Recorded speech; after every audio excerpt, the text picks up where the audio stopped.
Amém? Amém. Vamos começar a nossa aula, né? O grupo aí do Siquismo. Lucas e Maravilha. Edinha. Então, vocês estão ouvindo a gente direitinho, né? Sim. Fora o microfone dele, tem outros microfones ligados aí, atrapalha, né, a aula. Está fechada a sua câmera, Lucas. Deixa fechado mesmo, porque eu não sei mexer aqui nesse negócio. Tá, joia. Tá bom? A gente vai falar sobre o sikhismo, né? A gente vai falar sobre a origem dele, os seus pilares, os rituais e quem foi que criou o sikhismo. Amém.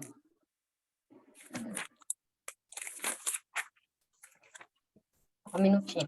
Ainda bem que o irmão pediu para orar, tirando todo o nervosismo, porque eu estou nervosa. Fique nervosa não, amiga, fique calma. Nós somos de casa. Mas amém, amém.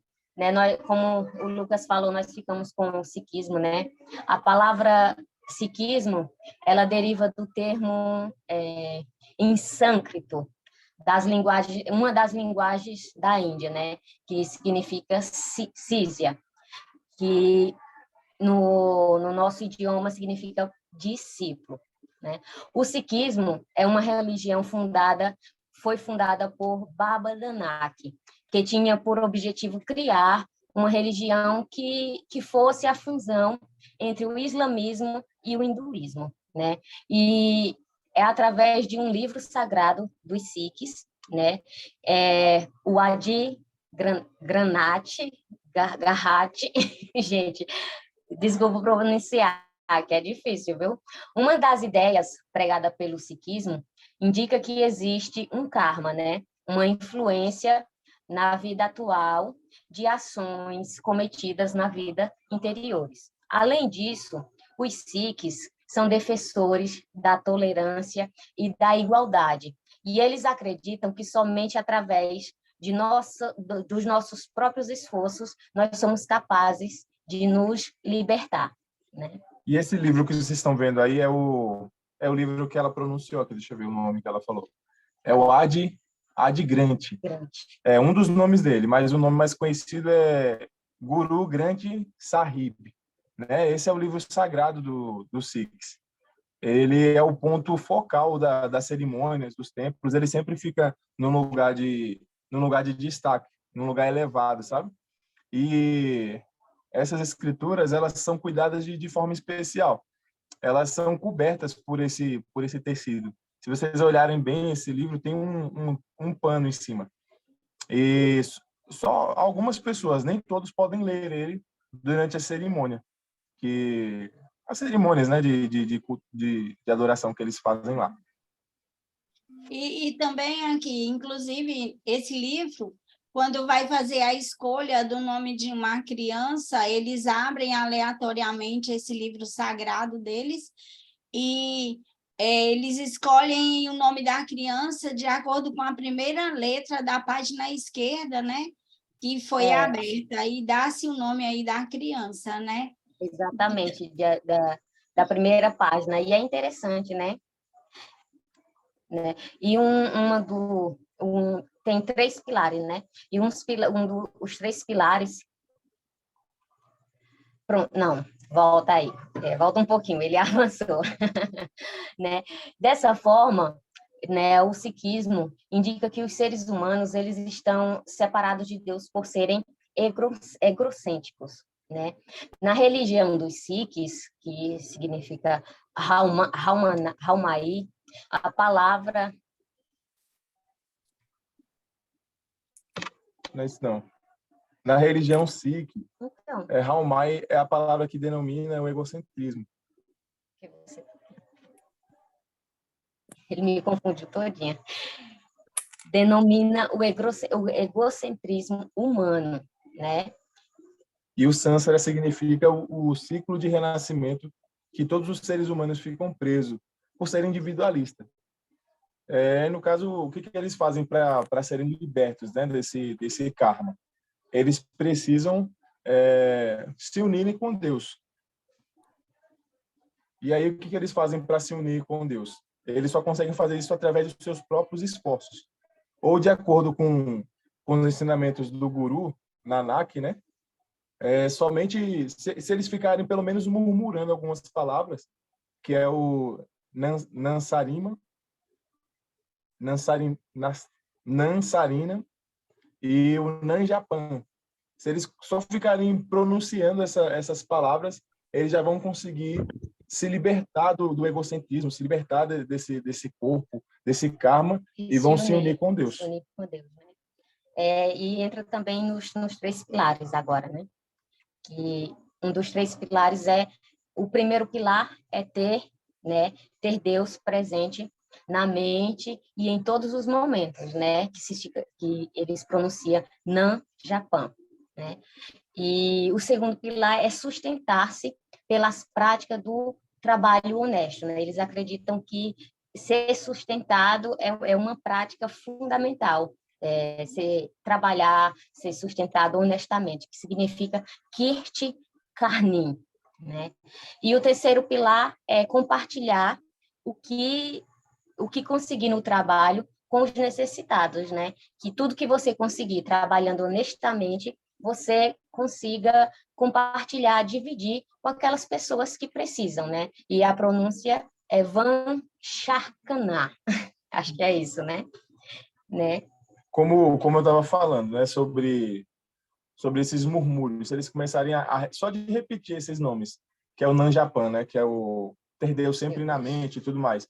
Se eles acreditam que por ter um trabalho honesto, por fazer obras de caridade, né, no caso, o que você consegue compartilhar com os necessitados, e isso faz com que o egocentrismo seja diminuído em cada pessoa e que eles sejam libertos e por isso se unam com Deus.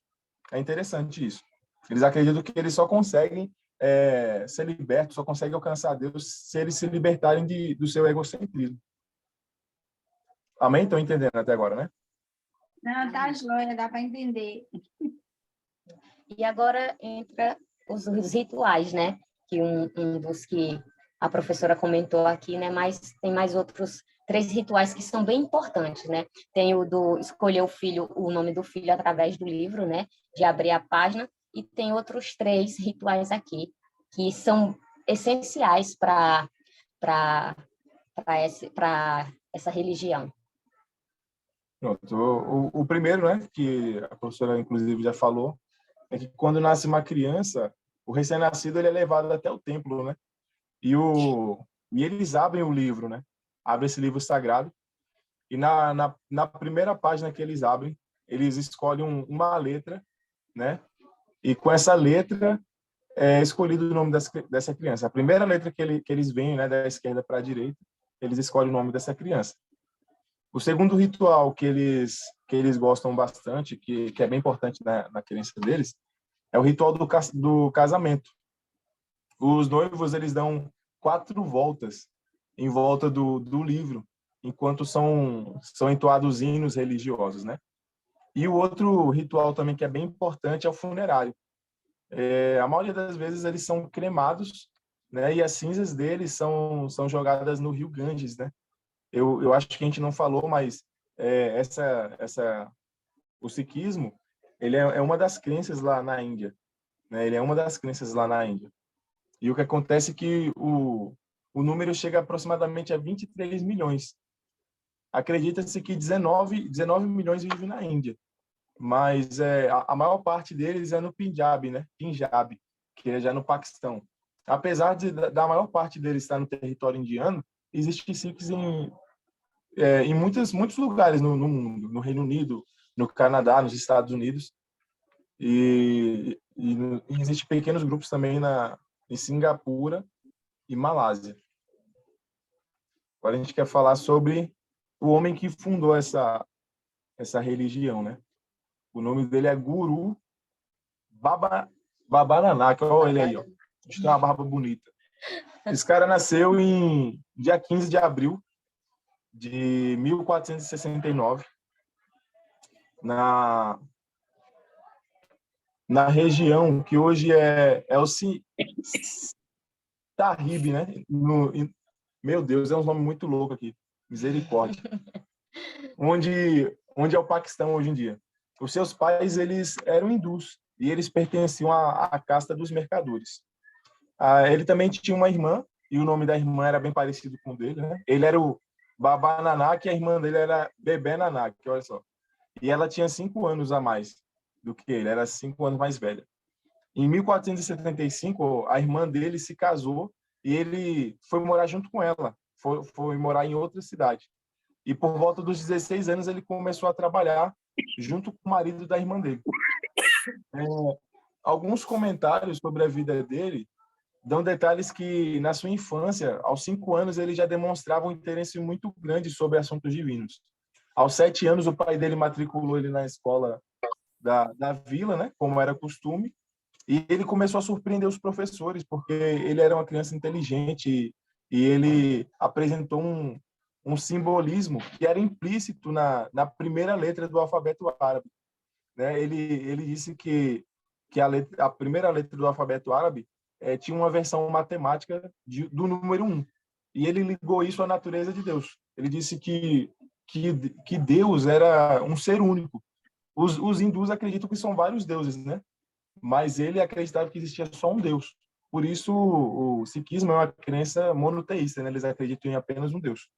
E quando ele, conforme ele ia crescendo, né, e ia se desenvolvendo religiosamente, dizem que ele sumiu, né, ele foi para um rio, né, tomar banho, e por um tempão, 3 dias, ele sumiu, né, quando encontrava só as roupas dele na beira do rio, e ele ficou sumido por 3 dias. E quando ele voltou, ele começou a falar, né, dessa religião que não existia hinduísmo nem muçulmanos, mas apenas um Deus, né? E por isso que ele é uma religião de apenas um Deus, né? E conforme foi passando os tempos, ele foi desenvolvendo, foi tendo visões, né? Alega-se também que ele, quando criança apareceu uma forte luz sobre a cabeça dele, né? E conforme ia passando os anos, ele desenvolveu. No caso, sempre aparecia um sinal para meio que dizer que ele era um cara iluminado. E quando foi no dia 24 de setembro de 1487, ele se casou e teve 2 filhos em seguida. Ele viajou por muitos lugares ensinando essa mensagem, falando apenas de um Deus, porque naquele período onde ele vivia existia um conflito muito grande entre muçulmanos e hindus, e ele queria trazer paz entre eles. Ele assentou várias bases de uma plataforma espiritual, social, política, baseada na igualdade, no amor fraterno, na bondade e na virtude. Ele acreditava muito nisso, que enquanto as outras religiões, tipo o hinduísmo, ele separava as pessoas por casta, ele alegava que as pessoas precisavam ter uma igualdade social, política, que eles deviam viver em amor fraterno, em bondade, em virtude. E o que acontece é que, através do sikhismo, ele cria uma nova forma das pessoas viverem, e ele conseguiu formar discípulos. Os sikhs, eles são formados, além dele, ele conseguiu formar...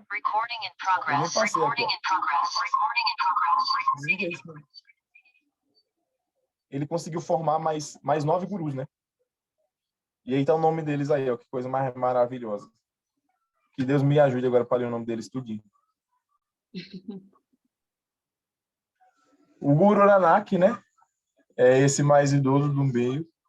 E depois dele seguiu o Guru Angad, depois o Guru Amar Das, depois o Guru Ramdas, depois o Guru Arjun, Guru Ergobind Din, depois o Guru...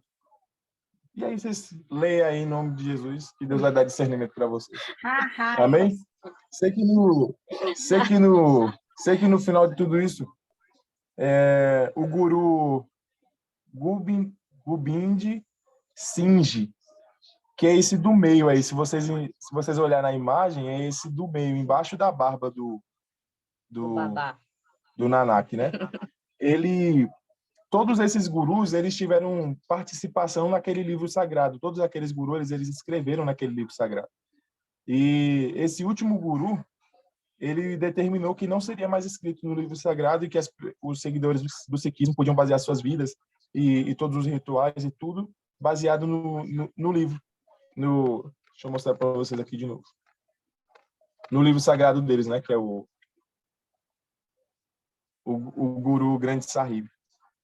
E aí, a gente nem falou, mas esse aqui é o templo deles. Fica no meio de um rio, né? Um rio artificial, na realidade. E é de ouro, viu, gente? E esse templo deles é de ouro. Coisa mais linda. Ai, ai. Amém. Amém. Amém. Espero que vocês tenham entendido. A gente se atrapalhou um pouquinho, mas... Deu certo. Mas deu certo, né? E o sikhismo é considerada a quinta maior religião do mundo, né? E no Ocidente ela é pouco conhecida, né? Uma religião, né, pouco conhecida. Mas obrigada a vocês, viu? Que Deus possa abençoar aí. Eu creio que deu para todo mundo ter uma ideia, né? Entender um pouco do que é, né, o sikhismo. Né? E os irmãos aí do segundo grupo que estão na farmácia, né? Agora é com vocês, Johnny e Renata, e tem mais alguns irmãos com eles aí. Norma, Gilde e André. Cadê Norma?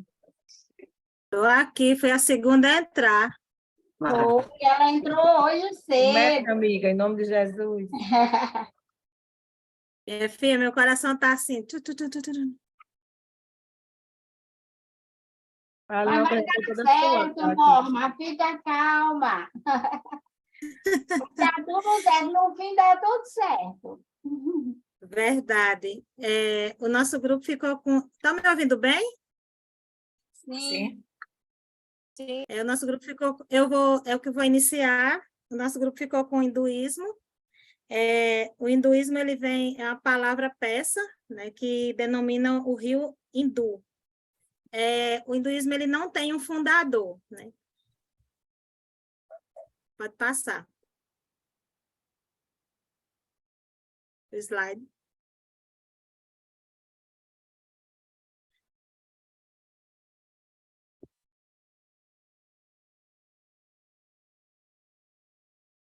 André? Já passei, não, Definição. Vamos dar a definição do hinduísmo. Vai ter algumas palavras, gente, que vocês vão ler porque elas são muito bonitas. Eu estava até observando o irmão dizendo que eles abriam uma página, pela primeira letra eles davam os nomes. Então, eu fiquei imaginando que esses nomes devem sair tudo assim. Imaginava, já jogava, porque o nome é abençoado. O hinduísmo é uma religião oficial da Índia, é uma das mais antigas tradições religiosas que se encontra registro histórico. É a terceira maior religião do mundo, perdendo em número de seguidores apenas para o cristianismo e o islamismo. O hinduísmo é considerado uma filosofia de origem religiosa que engloba tradições culturais, valores, crenças obtidas através de diferentes povos, passando por constantes adaptações até chegar ao que se conhece hoje. O hinduísmo, uma das práticas, né, do hinduísmo se dá na divisão da sociedade indiana, né? A divisão é feita através de cartas. Então, são grupos sociais hindus compostos separadamente por Brahmanes, que são os sacerdotes. Brahmanes. Isso. Muito bem, professora. A senhora pode corrigir, viu? Tá joia. Sátrias, que são os guerreiros. Vácias, comerciantes. Sudras, operários. E fora da estrutura social ainda existem os párias, também chamados de intocáveis, pessoas que não fazem parte de nenhuma casta essas pessoas, elas não são incluídas, inclusive na sociedade, elas são as pessoas que, segundo a pesquisa, elas são aquelas que pegam os piores trabalhos, elas não são beneficiadas com nada que a sociedade faz parte. Então, elas nem podem sentar onde tem uma casta, elas não sentam, elas não chegam perto, elas não podem serem tocadas, porque elas são consideradas imundas.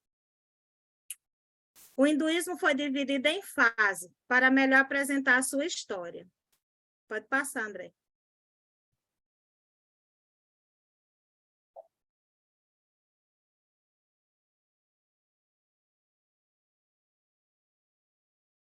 Esse é o principal símbolo, né, do hinduísmo. O principal símbolo visual, né? É o Om ou Aum, som primordial. Eu imagino que seja aquele som que se faz quando está fazendo yoga, né? Om, Aum. Uhum. Utilizado nas vocalizações, meditações, mantras, e é formado por 3 letras em sânscrito, e combinações fazem um som Om, Aum. O Om representa a divindade da criação, Brahma. Vai, professora, diz aí. Brahma. Brahma. Brahma? Tá bom. O hinduísmo é mais que uma religião, configura todo o universo cultural indiano, com reflexo direto na sociedade política local. Então, assim, o hinduísmo ele não só se resume na religião, mas ele tem toda uma influência. Quando a gente vai ver as castas, a gente tem lá os sacerdotes, professores, políticos, então, assim, ele tá em toda a sociedade indiana, talvez por ser, né, a religião que predomina aquele lugar, né, a Índia. Próximo.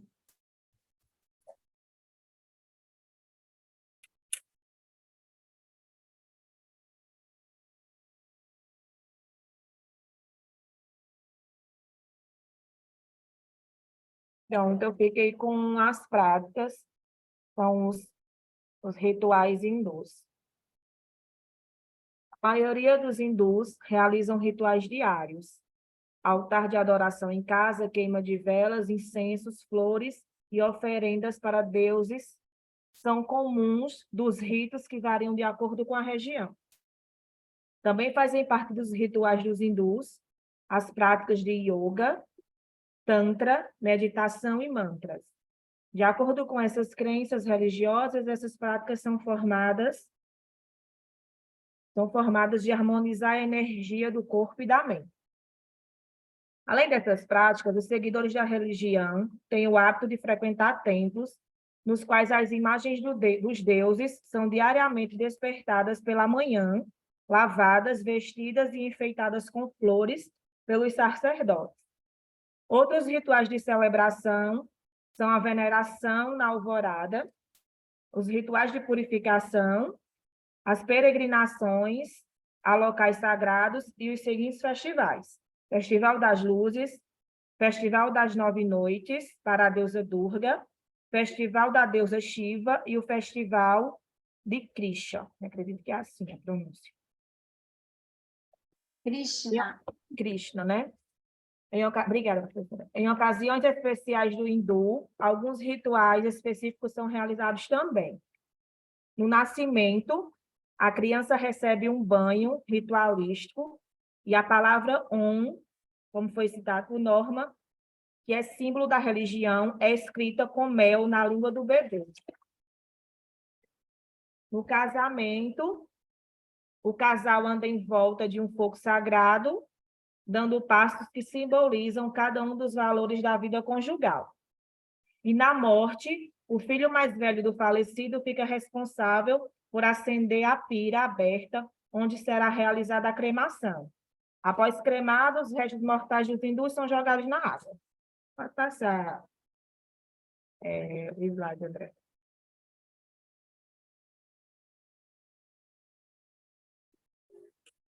É comum entre os hinduístas a prática de cantoria, especialmente mantras, né, nas meditações e recitações de textos religiosos. Normalmente, os rituais envolvem oferendas aos deuses, cultuados em forma de imagens e meditações. Dentre os rituais hindus, nós podemos citar também o Anaprashan, acredito que seja assim, quando ocorre a primeira ingestão do alimento, o Upanayanam, aqui na iniciação, na formação para a educação das crianças de castas elevadas, o Charad, no qual se referencia os falecidos nos banquetes, e outro aspecto importante também refere-se à morte e à cremação, considerada quase sempre obrigatória. Não raramente os hindus também praticam peregrinações, nas quais o destino favorito é o rio Ganges. Outro aspecto bem conhecido no hinduísmo são os mantras, orações e a forma dos sons entoados que auxiliam na concentração durante as meditações. O mantra mais conhecido é o Om, ou Aum. A crença na reencarnação é outro fato marcante nessa religião. A veneração de imagens, que é outro ponto forte, pois se considera a imagem como manifestações divinas para a qual existe iconografia específica em tempos artísticos. E outro fato curioso, né, é que a quantidade de divindades adoradas por ele, né, chega a ser milhões de entidades diferentes. Adora a Gil, vai falar.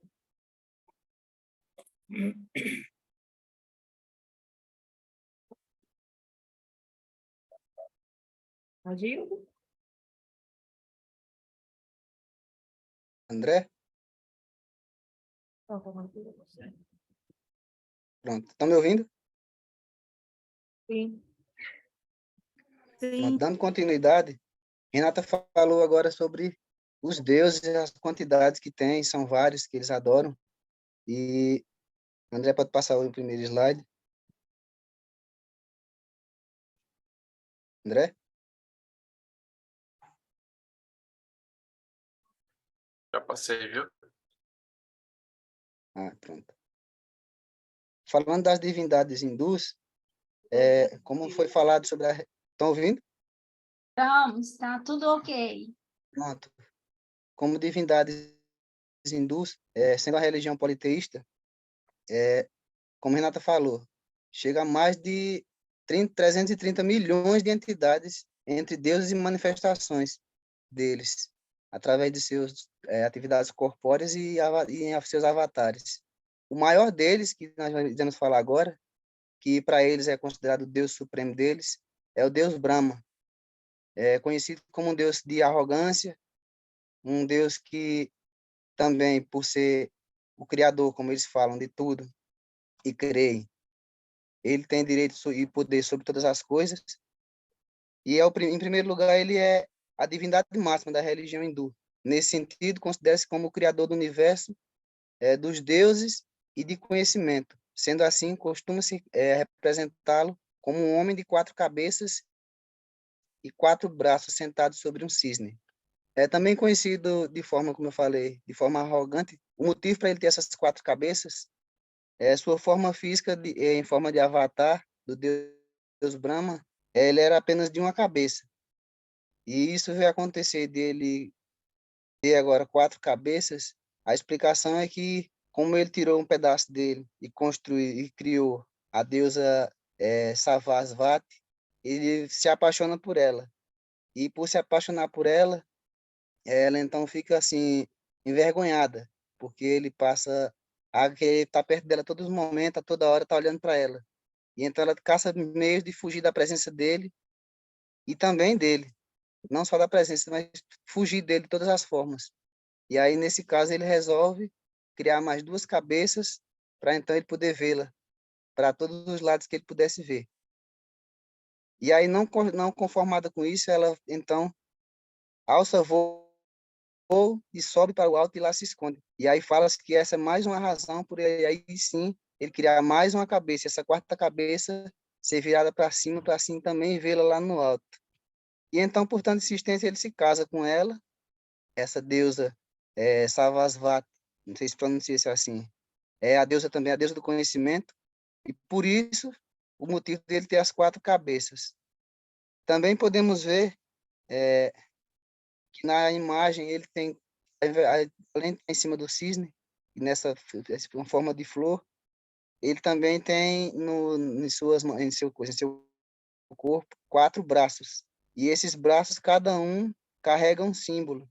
E no primeiro símbolo, se a gente for olhar, o primeiro instrumento que ele tem na mão, um deles chega a ser os textos sagrados dos conhecimentos deles.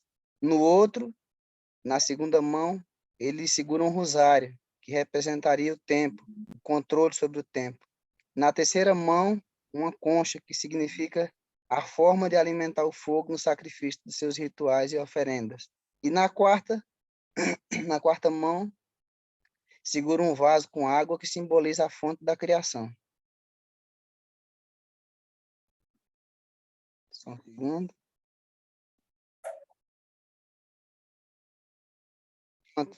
Então, por ser chamado Deus Supremo, aquele que é maior que todos, ainda sobre ele tem mais algumas curiosidades.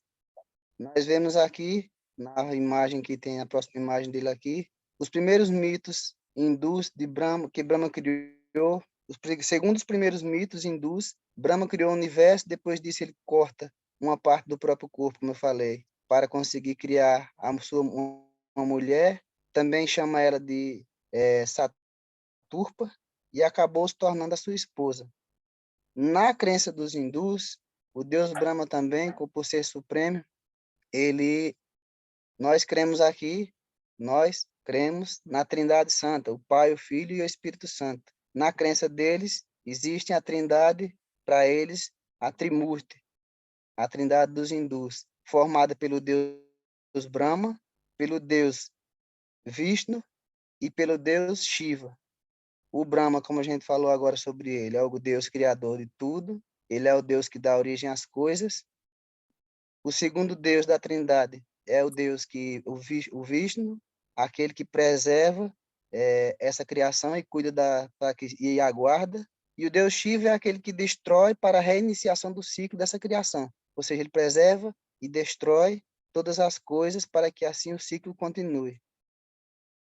Não está no slide, mas esse Deus Shiva também, ele é tido como uma encarnação na Terra, uma encarnação de um Deus na Terra, do Deus na Terra, e também é representado como um dançarino, cuja dança mantém o universo em movimento. E ele também é visto como um grande ser iluminado, que na sua imagem, não está aqui no slide, mas depois vocês procuram o Deus Shiva, vai ver, no topo da sua cabeça flui um grande rio, um desenho que desce da sua cabeça até seus pés.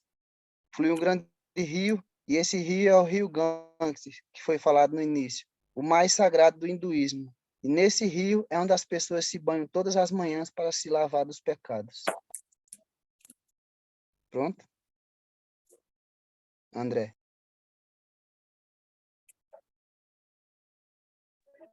Já passei para o próximo. Johnny. Boa noite, Pai do Senhor. Amém. Pronto, vamos falar sobre a deusa Kali. Né? Quem foi a deusa Kali? Kali é a forma temerosa e feroz da deusa mãe. Ela assumiu a forma de uma poderosa deusa e se tornou popular com a composição do Devi Mahatmya, um texto do 5º a 6º século depois de Cristo. Aqui ela é descrita como tendo nascido da testa da deusa Durga durante uma de suas batalhas contra as forças do mal. Essa deusa, ela, como a lenda diz, na Batalha de Kali, ela estava tão envolvida na matança que ela se deixou levar e começou durante uma de suas batalhas contra as forças do mal. Espera aí que eu me perdi aqui. Começou a destruir tudo à vista. Para detê-la, o senhor Shiva se jogou sobre os seus pés. Chocada com esta visão, Kali mostrou a língua em espanto e pôs fim à sua agitação homicida. Assim, a imagem comum de Kali mostra em seu estado de espírito calmo e em pé com um pé no peito de Shiva, com a enorme língua esticada para fora. Como está descrito aí, né? A gente poderia citar vários e vários deuses, ou vários e vários rituais, são milhares. E aí a gente escolheu justamente o Brahma, que é o maior, depois a deusa Kali. E vou falar também sobre Krishna, né? Que é uma deusa hindu do amor, um deus guerreiro que lutou na terra ao lado do povo contra guerreiros demoníacos. Krishna é um deus muito cultivado no Ocidente através do movimento Hare Krishna, criado em 1966 por Bhaktivedanta Swami. É um nome bem complicado aí para a gente poder entender. Pode passar, André, viu? Esse deus Krishna não está no slide, mas a gente já pode ir adiantando para vocês. Pode passar, André, para o próximo.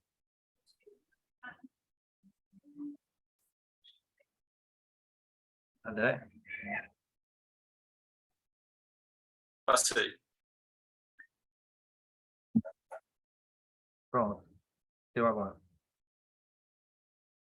Pessoal, a gente sabe que o hinduísmo, como foi mencionado aí durante o início do slide até agora, ele possui muitas religiões, possui muitos deuses, mas a gente tem ciência do verdadeiro Deus que a gente serve, né? São muitas religiões bem enraizadas, religiões bem, como posso dizer, bem fixa. Mas eu quero finalizar aqui a apresentação de hoje com a diferença do hinduísmo para o cristianismo. Então, comparar o hinduísmo e o cristianismo é difícil, em parte, porque o hinduísmo é uma religião difícil para os ocidentes entenderem.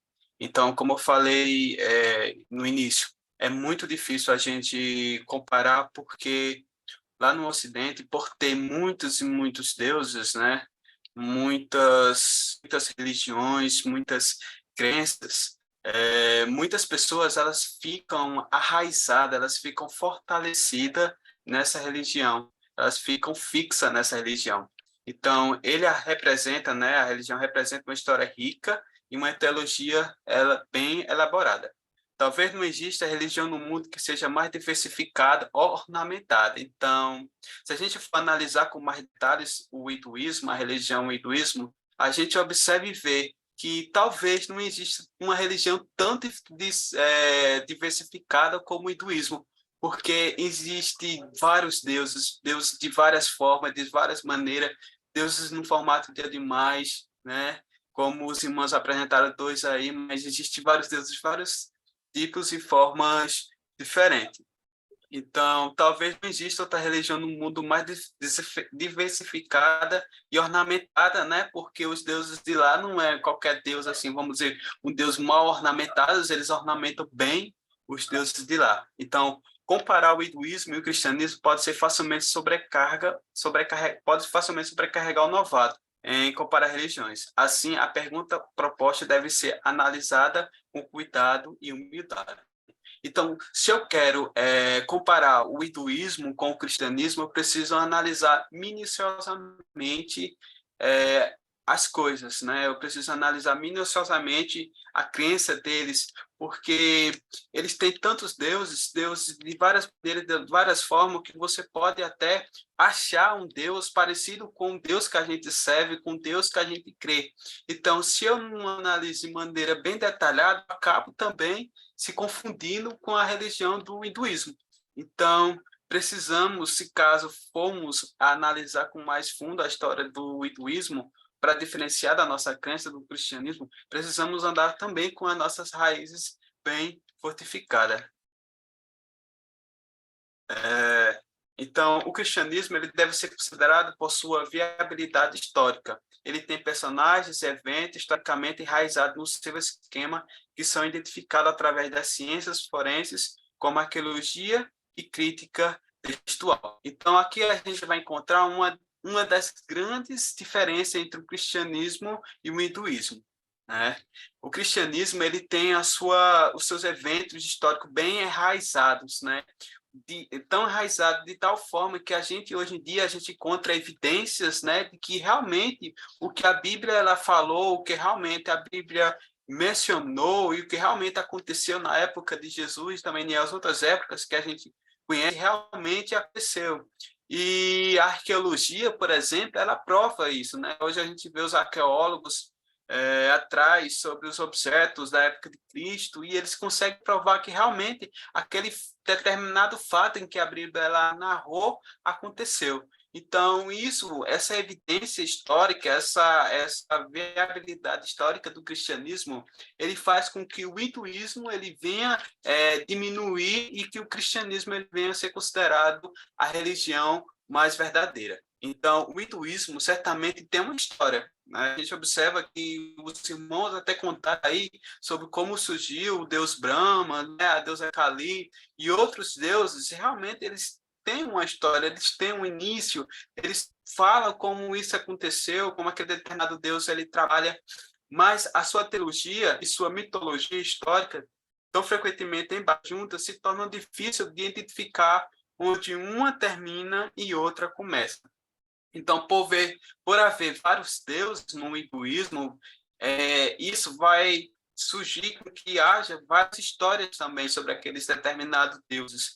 E por ter essas variedades de história, como surgiu o deus Kama, como surgiu a deusa Kali, como surgiu os outros deuses, isso faz com que venha a haver confusão, não venha a ter um norte, né? Diferente de nós, como cristãos, a gente sabe qual Deus a gente serve e qual Deus a gente crê. Então, isso é uma diferença muito grande entre o cristianismo e o hinduísmo.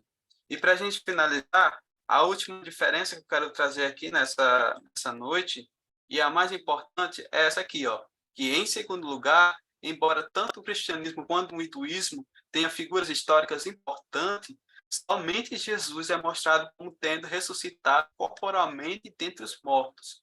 Muitas pessoas na história têm sido mestres sábios ou começaram movimentos religiosos. O hinduísmo tem sua parcela de sábios mestres e líderes terrenos, mas Jesus se destaca. Os seus ensinamentos espirituais são confirmados com uma tese que só o poder divino poderia provar a morte, a ressurreição corporal, o fato sobre o qual ele profetizou e cumpriu em si mesmo. Então, apesar de existir vários deuses, vários sábios, né, homens grandes, sábios, né, homens que fundaram religiões com vários seguidores, somente Jesus, né, a gente observa que somente Jesus foi o único que morreu e ressuscitou. Então, isso é a flechada de ouro nessa noite, né? Isso faz com que o hinduísmo ele venha a ser derrotado. E a gente encontra algumas referências aí em Mateus 16, 21, 20, 18, Marcos, Lucas, João, como está aí no slide, que vai tratar sobre a crucificação de Jesus, né? Sobre o processo de crucificação dele. Amém? Então, a gente observou aqui que, apesar dessa religião ela ser grande, ser enorme, a nossa religião ela é mais verdadeira. Pois é. Terminaram aí? Amém. Obrigada pela apresentação. Como a irmã disse, o hinduísmo ele influencia, né, bastante a organização da sociedade, né, indiana. Acredita-se, né, como o deus Brahma é o deus maior, né, o mais poderoso aí, eles acreditam que a sociedade é dividida aí com base nesse deus Brahma. Por exemplo, os Brahmas, né, que são os sacerdotes, né, a classe alta, né, da Índia, saíram da cabeça de Brahma, né, e eles acreditam que os kshatriyas que são os guerreiros, né, com poder político, saíram do braço de Brahma, né? E eles acreditam que os Vaisyas, né, que são os comerciantes, camponeses e artesãos, saíram aí das pernas de Brahma. E acreditam que os Sudras, né, que são os servos, saíram dos pés de Brahma. E os párias, né, que eram os marginalizados, que são, né, os marginalizados da sociedade, né, estão debaixo do pé de Brahma, né? Então, esses não têm direito a nada. E vale salientar que o hinduísmo, né, é uma religião que acredita na lei do karma, né? Que aquilo que você faz, que a pessoa faz, vai determinar o que ela virá a ser, né, na próxima reencarnação, né? E eles têm um livro, né, que é conhecido como o Vedas, né? O livro sagrado deles aí é conhecido como Vedas. E a razão de existir, né, aí milhões de deuses, né, dentro do hinduísmo é que eles acreditam que tudo é Deus e que Deus é tudo, né? Eles acreditam aí que Deus criou o universo, né? O Deus Brahma, né, que é o criador, criou o universo, né? E como o universo é Deus, né? Então, tudo que está ali no universo também é Deus. É a razão aí de existir milhares e milhares de deuses. No Brasil, é uma religião um pouco difundida, a gente encontra aí em pequenas cidades, mas não é algo bem expressivo aí dentro da nossa nação, né? Então, obrigada a vocês pela explicação. Se algum aluno tiver alguma dúvida para fazer a equipe, ao grupo, fique à vontade, viu? Tanto do sikhismo quanto do hinduísmo. Fique à vontade aí. Mas vamos lá, agora quem vai? A gente ainda tem o budismo e nós temos ainda, né, o judaísmo hoje. A gente pode ser a próxima Tá, joia. sobre o budismo. Eu vou deixar a câmera desligada, professora, porque eu estou com enxaqueca, minha cara não está boa. Tá, joia, irmã. Então, boa noite, meus irmãos, a paz do Senhor Jesus. Vamos apresentar para vocês mais uma seita, né? O budismo, que teve... a senhora pode compartilhar, né? André vai compartilhar para a gente. Eu enviei para André, ele vai estar compartilhando para a gente aí. Tá, obrigada. Espera só um pouquinho. Eu já estou compartilhando. Que ele vai compartilhar. Espera só um minutinho. André é nosso secretário. Pronto. O budismo, temos aí na tela inicial, né? O símbolo do budismo, significa o nó infinito. E pode passar.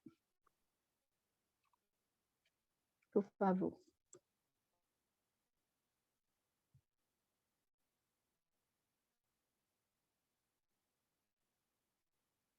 Então, o budismo foi fundado pelo Siddhartha Gautama, né? Ele foi o fundador e ocorreu na Índia em 528 a.C. E ele era um príncipe e ele renunciou a tudo para se tornar o primeiro Buda.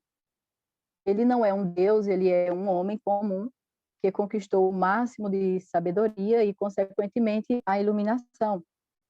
O intuito dele sempre foi transmitir aos seus discípulos ensinamentos para a elevação espiritual de acordo com a realidade de cada um. Eles têm uma prática chamada Nirvana, que leva à iluminação física e espiritual. Os budistas também não é teísta, ou seja, eles não possuem um Deus. Portanto, eles não creem em nosso Deus. Como filosofia, o budismo representa um vasto conjunto de tradições que se concentram no desenvolvimento pessoal e na busca de um profundo conhecimento sobre a natureza da vida. E países adeptos à religião, atualmente existe cerca de 500 milhões de seguidores no budismo, concentrados principalmente no Japão, na China, Tibete e Tailândia, Camboja, Laos, Birmânia, sendo o Japão a segunda maior religião, sendo 71,4% dos praticantes. Pode passar, irmão André.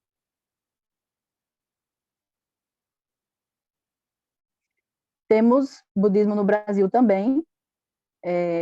A filosofia é difundida desde então em todo o país, muito em função pela grande imigração japonesa, essa que tem como a religião principal o budismo. Então, temos no Brasil templos que se encontram em Três Canoas, no Rio Grande do Sul, que é o templo de Zinlai, que é esse vermelho, do lado direito da tela de vocês, e também temos em Cotia, em São Paulo, que essas três imagens da entrada e do interior também do templo deles. Pode passar.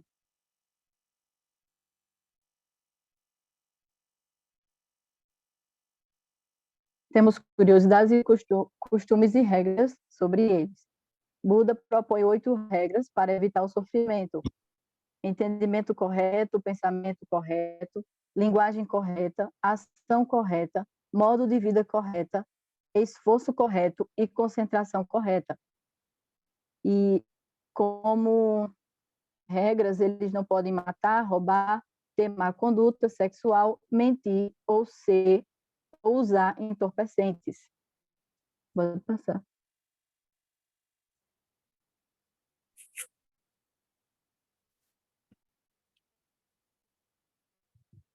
Sobre vestes e o símbolo das mãos que encontramos nas imagens de Buda. As vestes, elas precisam cobrir os joelhos, os ombros e muitas vezes cotovelos e canelas. As cores e formas das vestes devem servir para identificar os monges budistas. E eu trouxe uma imagem aqui embaixo, às vezes a gente até coloca alguma mensagem, mas sabendo que eu não sabia que esses 3 símbolozinhos aí, a mão na boca, o dedo, e no ouvido e nos olhos, fazia parte dessa seita, né? Que são os 3 Budas, surdo, mudo e cego. O significado dos 3 sábios vem do provérbio japonês, e segundo o qual não deve ouvir o mal, falar o mal ou ver o mal. Pode passar.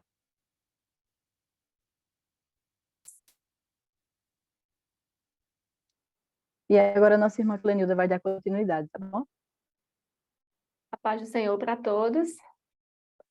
Quero dar continuidade agora com a seita do budismo. Vou falar um pouco sobre a postura do budismo. Buda em pé. Após meditar, Buda se levanta para ensinar as 4 nobres verdades. Com os pés firmes no chão, evidencia firmeza da divindade e repele conflitos internos. Inspira pacificações e bênçãos e a representada menos usual. Evidenciar o desapego das ligações terrenas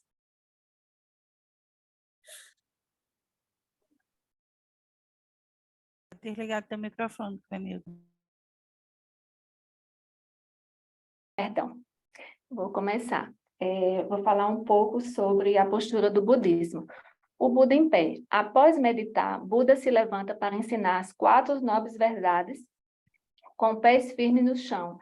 Evidencia firmeza na divindade e repele conflitos internos. Inspira pacificação e bênção e é a representada menos usual. Evidencia o desapego nas ligações terrenas e na forma de iluminação.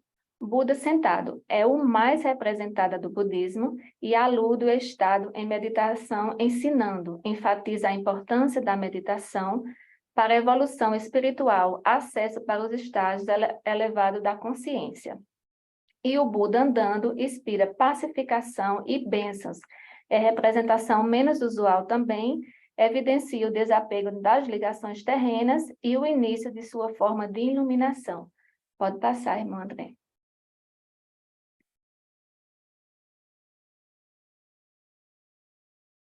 Pode passar, irmão.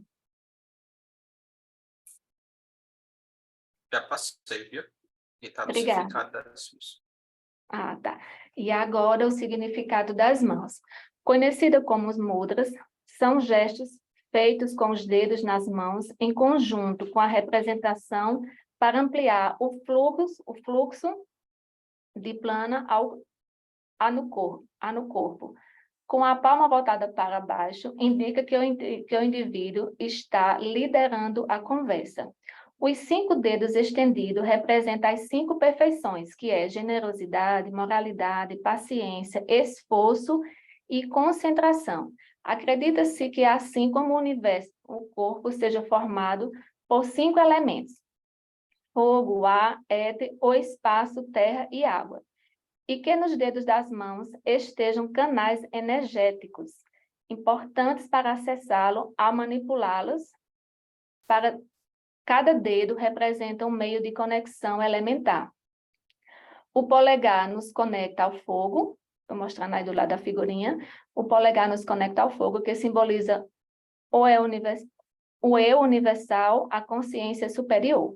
O indicador nos liga ao ar, que retrata o eu individual e rege a capacidade criativa, inspiração individual. Divina, aliás, desculpa.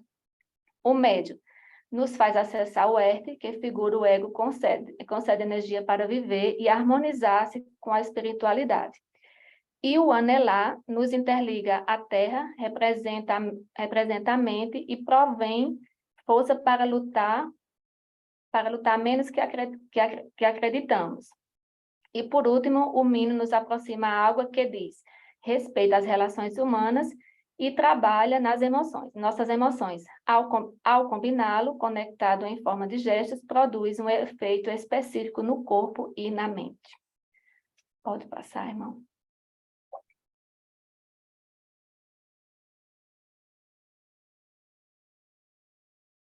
Pronto, já passei. Pronto, obrigada. E, por último, vou falar do livro sagrado do budismo. O principal livro sagrado budista consiste no Tripitaka, livro compartimentado em 3 conjuntos de textos, que compreendem ensinamentos originais do Buda, além do conjunto de regras para a vida monástica e ensinamentos de filosofias. Concluindo, Buda Sinasta Gautama nasceu por volta de 553 a.C. em Kapilavastu, capital de um pequeno reino próximo ao Himalaia, na atual fronteira do Nepal. Buda morreu em 15 de fevereiro de 483 a.C., tinha 80 anos, em Kushinafá, acho que é esse nome mesmo, professora, atual Índia, após adoecer por ter comido uma refeição de cogumelos venenosos, que tudo indica, oferecido por um ferreiro chamado Shunda, e que lhe provocou uma desinteria, ou melhor, uma diarreia. E os seus restos foram divididos e colocados em 8 diferentes monumentos constituídos por discípulos pela Ásia.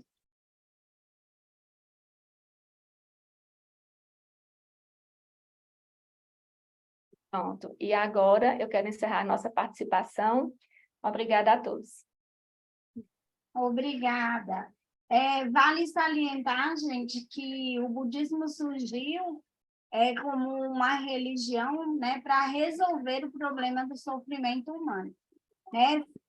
Siddhartha Gautama, ele era uma pessoa rica, ele vivia num castelo e ele não podia sair do castelo, né? Seus pais o proibiam, mas um dia ele sai do castelo e ele encontra um velho, né? Ele encontra uma pessoa doente, né? E ele encontra uma pessoa morta, ele vê uma pessoa morta.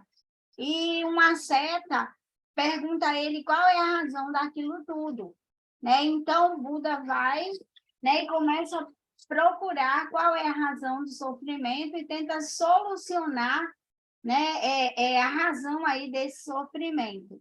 E o nome Buda significa desperto e iluminado.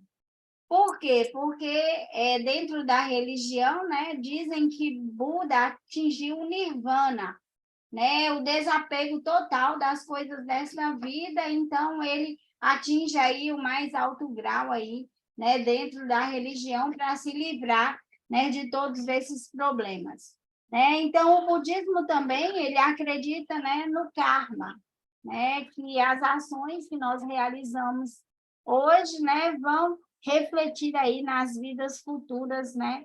que nós teremos. Né? Então, é uma religião aí que procura, né, resolver, né, o problema do sofrimento. E a gente precisa tomar muito cuidado, gente, porque tem uma monja budista, né, que ela está aí no YouTube direto, né, com frases bonitas, com muitas vezes algumas coisas que faz sentido, né, para a vida, mas a gente encontra às vezes cristãos compartilhando isso que essa monja está dizendo. Eu já encontrei no grupo da minha igreja, né? Uma pessoa compartilhou e eu fui no privado e disse, olha, isso é uma monja budista, né? A gente precisa ter muito cuidado, né? Porque às vezes a gente acha uma expressão bonita, né? E acaba compartilhando aquilo, né? Então a gente precisa ter, né, muito cuidado. Então, eu quero agradecer às meninas aí, muito obrigada, né, pela explicação de vocês. E o Brasil, né, ele abriga a maior colônia de japoneses, né, e de descendentes japoneses. E essa comunidade hipônica, né, trouxe uma variedade de sacerdotes, né, budistas, e no Brasil existe aí aproximadamente 8 templos budistas, né, em todo o Brasil. Então, é uma religião bem difundida aí, né, dentro da nossa nação. Então, muito obrigada. Missionária, se a gente for em São Paulo, ali no Brás, na 25, você só encontra japonês e chinês. É muito, muito mesmo. Muito, eu morei em São Paulo, ali naquela região, é muito forte. Né? E a gente também encontra muitos filmes que têm essa filosofia budista, né?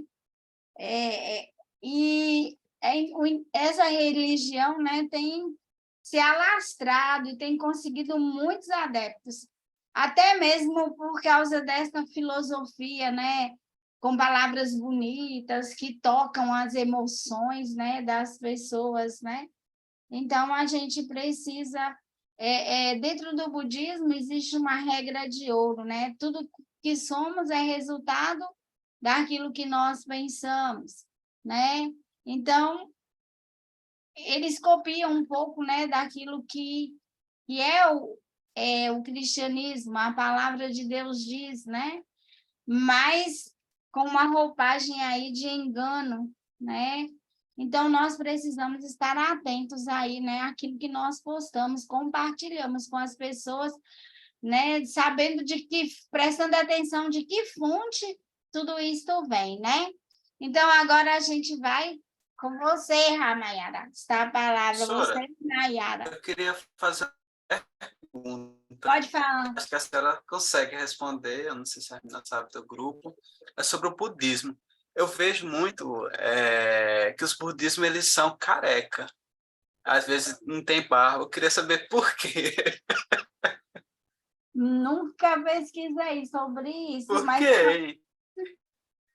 A gente pode pesquisar e ver, mas talvez seja alguma... Eu acho que é para não ter piolho. Mas talvez seja alguma prática dentro da religião. Nunca me despensei para isso, porque né? como eles vivem, os que são budistas, se não me engano, eles vivem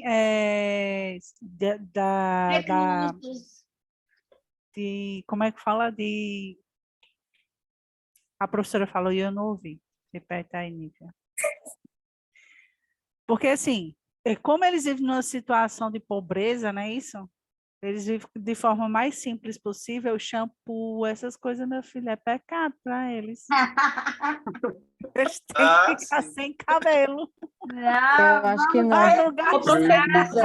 Eu estava pesquisando aqui, significa meio que um fim da vaidade. Nenhum cabelo para se preocupar. Vai apontando para essa questão da vaidade. Porque eles você quer deixar de ser vaidoso? Começou com os cabelo. tempos de Buda mesmo. Pronto! Eu nunca tinha pensado nisso, né? Por que eles, né? Mas como eles praticam desapego, né? Então, a pobreza, eles são ascetas, né? Então realmente faz sentido. Mas vamos lá agora, Maiara e Ramayara. Judaísmo. Você coloca o slide, por favor, André. Graça e paz, gente. Boa noite. Boa noite.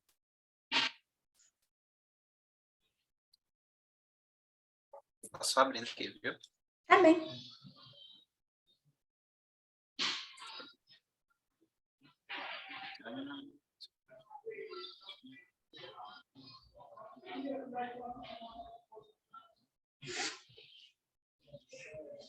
Oi.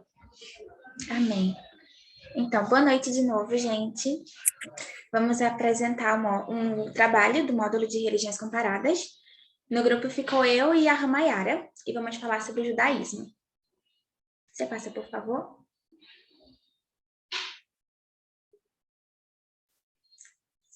O judaísmo, ele é uma das 3 principais religiões monoteístas do mundo.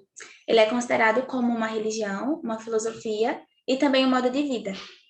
A maioria dos judeus, eles estão em Israel e também nos Estados Unidos, mas é possível encontrar pequenas comunidades judaicas em outras partes do mundo, como, por exemplo, na Europa. A maior comunidade judaica na Europa se encontra na França. Diversas tradições e doutrinas judaicas são criadas e também desenvolvidas com o passar do tempo. E essas tradições, elas são seguidas de acordo com a corrente judaica, que a gente vai falar um pouquinho mais à frente. Foi fundado por Abraão por volta do ano 2000 a.C. e pode continuar do primeiro mesmo. No primeiro slide. Sim, aí foi fundado por Abraão por volta do ano 2000 a.C. e a prática religiosa mesmo começou quando Abraão ele foi ordenado por Deus a liderar o povo à procura da Terra Prometida.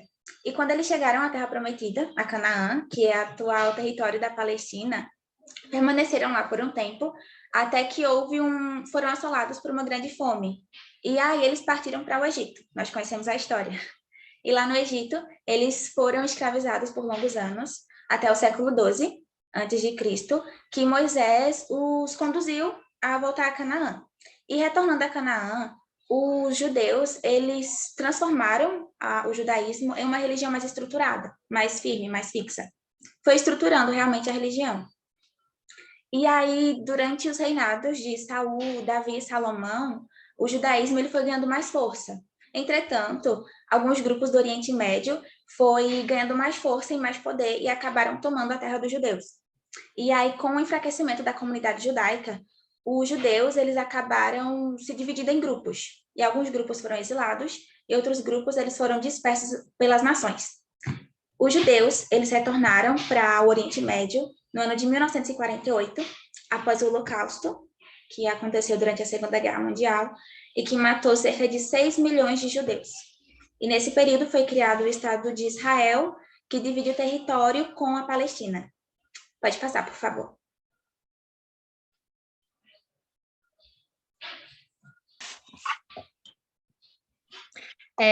Correntes do judaísmo.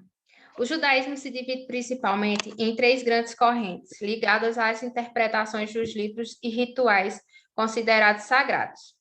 Quais são elas? A ortodoxa, a reformista e a conservadora.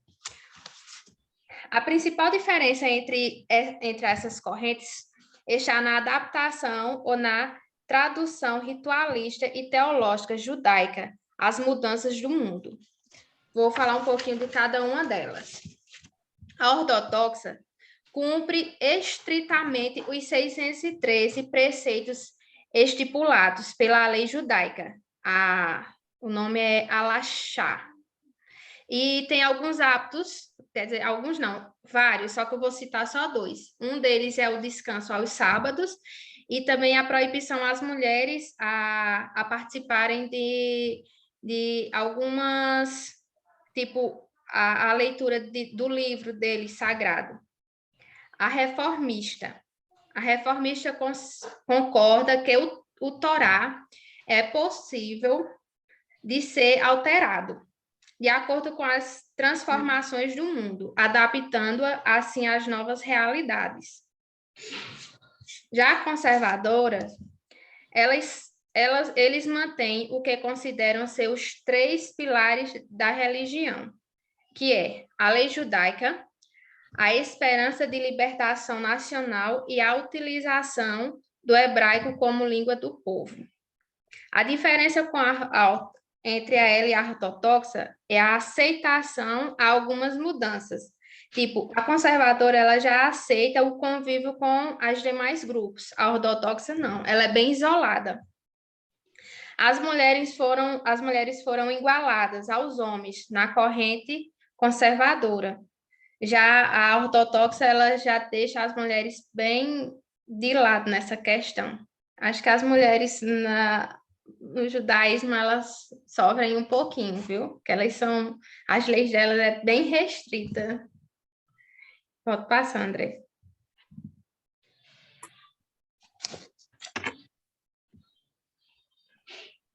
Pronto, agora é sobre os rituais. Os cultos e os rituais acontecem nas sinagogas, nos templos, e são dirigidos pelos sacerdotes, que também são chamados de rabinos. Nos templos fica uma arca grande, e que dentro da arca ficam os pergaminhos sagrados da Torá. E segundo a tradição religiosa, a arca, ela aponta para uma ligação entre Deus e o povo judeu. E a tradição judaica segue alguns rituais sagrados, entre eles, não sei se vou falar certinho, mas o Brit Milá, que é a circuncisão de todo menino judeu aos 8 dias de vida, o Bar Mitzvah, que a gente até vê às vezes, né, quando passam alguns filmes que citam a questão do judaísmo. O Bar Mitzvah é a primeira leitura da Torá feita pelos meninos judeus aos 13 anos. Esse ritual representa a iniciação na vida adulta para os meninos. E o Bat Mitzvah, que é a primeira leitura da Torá feita pelas meninas judias, realizada aos 12 anos. Significa a marcação da maturidade religiosa das meninas dentro do judaísmo. Pode passar.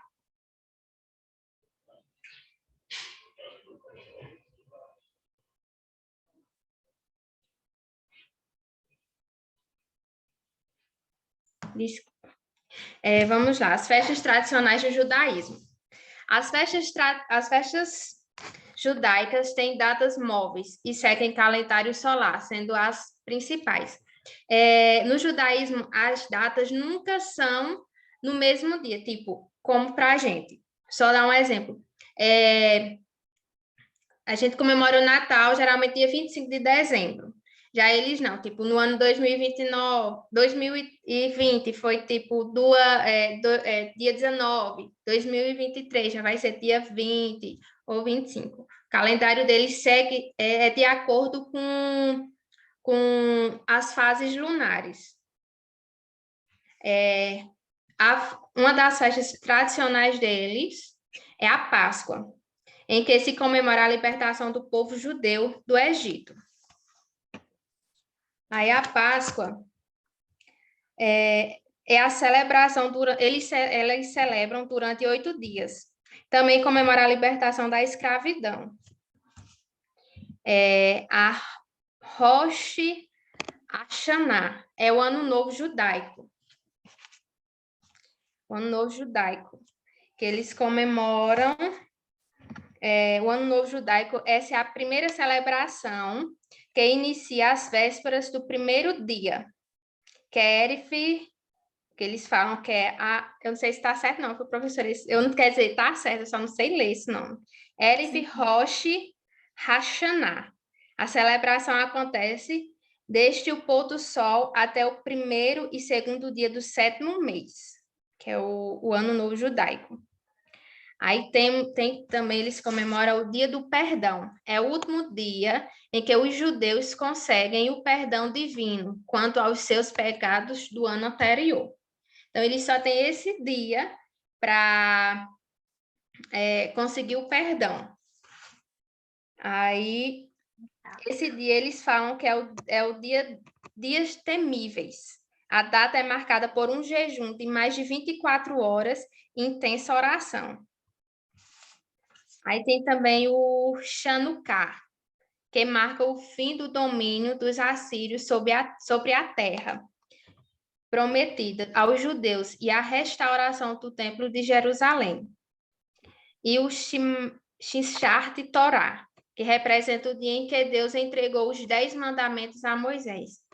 O que me chamou a atenção na Páscoa dos judeus é que eles seguem a linha, a questão dos alimentos, questão do pão sem fermento, o vinho, eles também assam um pedaço de carne para ficar quase queimado, que eles também comem a erva amarga. Então, eles seguem todo o processo que foi no Primeiro Testamento, as leis de Moisés, quando foi feita a primeira Páscoa, comemorada a primeira Páscoa na libertação dos escravos do Egito. Pode passar, André.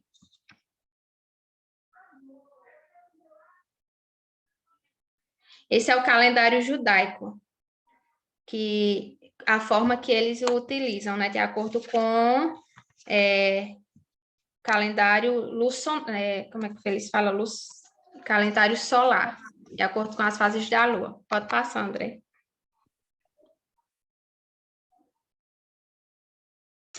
As principais crenças e símbolos do judaísmo. Os judeus, eles cultuam um único Deus, chamado Javé ou Jeová, e para o judaísmo, Deus é um ser onipresente, onipotente e onisciente, que criou e que influencia todo o universo, e que também se comunica com seu povo através de profetas.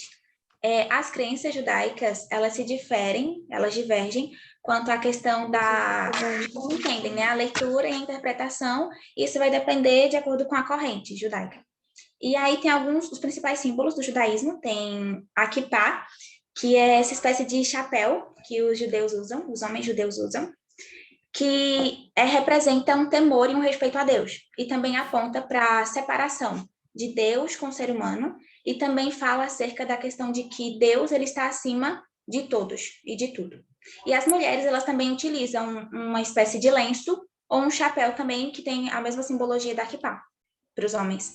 Tem a estrela de Davi, que é um dos principais símbolos do judaísmo, e que dentro do judaísmo tem vários significados, como, por exemplo, a questão de que a estrela ela é formada por esses dois triângulos grandes e que unidos representam a união de Deus com o povo judeu. E um outro exemplo também de um significado da estrela de Davi é que o próprio Davi utilizava a estrela no escudo durante as batalhas. E aí, dentro do judaísmo, aponta para a questão do reinado e também faz referência à questão das antigas batalhas bíblicas vencidas pelo povo judeu. Você passa, por favor, André.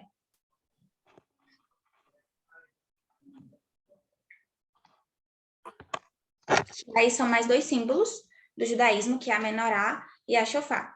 A menorá é esse candelabro de 7 velas que aparece na Torá, né, nos primeiros livros, que eram acendidos no templo pelos sacerdotes. A menorá, sendo esse candelabro de 7 velas, aponta, dentro do judaísmo, para os 7 saberes, que faz referência aos 7 orifícios do rosto, os 2 ouvidos, os 2 olhos, as 2 narinas e a boca. E nesse sentido, dentro do judaísmo, faz relação à questão de que é a iluminação, quanto ao que se escuta, quanto ao que se enxerga, quanto ao que se respira e quanto ao que se fala também. E tem o shofar, que é um instrumento musical, que faz referência ao sacrifício do carneiro, que Abraão sacrificou no lugar do seu filho Isaque, e que também é utilizado ainda hoje nas festividades. Pode passar.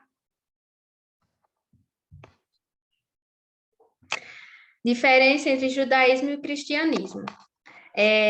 Ambas acreditam e seguem apenas um único Deus. As práticas religiosas do judaísmo e cristianismo apresentam diversas semelhanças, como a crença no mesmo Deus, mas a grande diferença reside na crença em Jesus Cristo, o que também vai variar conforme a corrente judaica. Os cristãos acreditam que Jesus é o Messias, e ele já veio e um dia voltará.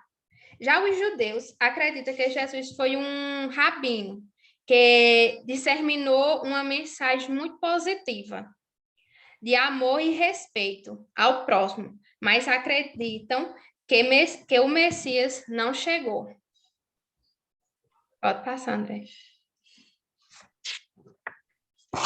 O judaísmo no Brasil. A comunidade judaica brasileira é a segunda maior da América Latina, ficando atrás apenas da Argentina, em números de membros. Hoje no Brasil tem cerca de mais ou menos 120 mil judeus no Brasil. Eu não tenho o número específico, só peguei mais ou menos uma base de quantos judeus temos no Brasil. É a segunda comunidade maior, como já está aí no slide, e a 12ª no mundo. Eles ficam mais concentrados em São Paulo, com mais de 50% dos membros, e Rio de Janeiro. São as duas cidades que comportam mais judeus. E a primeira sinagoga construída foi em São Paulo, que é a Bet-El, em hebraico, que significa casa de Deus. Mas só que o judaísmo está hoje em todos os estados brasileiros. E aqui algumas curiosidades sobre o judaísmo, para encerrar. Um judeu ele não precisa necessariamente seguir o judaísmo, mas o judaísmo só pode ser praticado por judeus. E o judaísmo não é uma religião de conversão.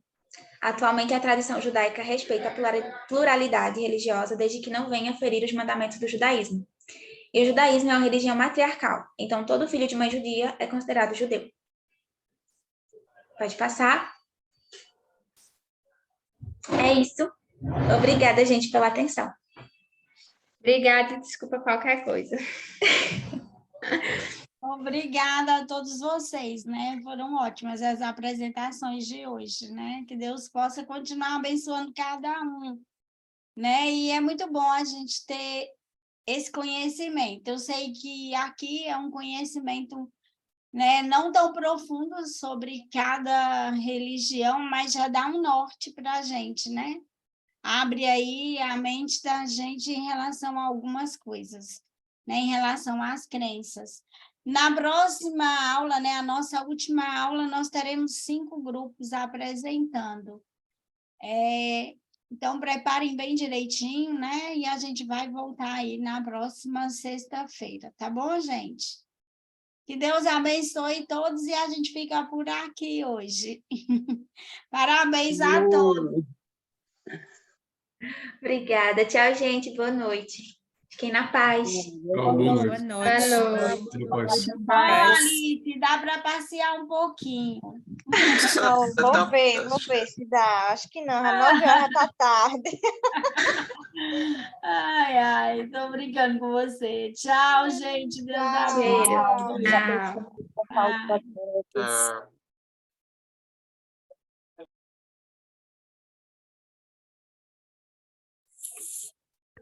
Tchau.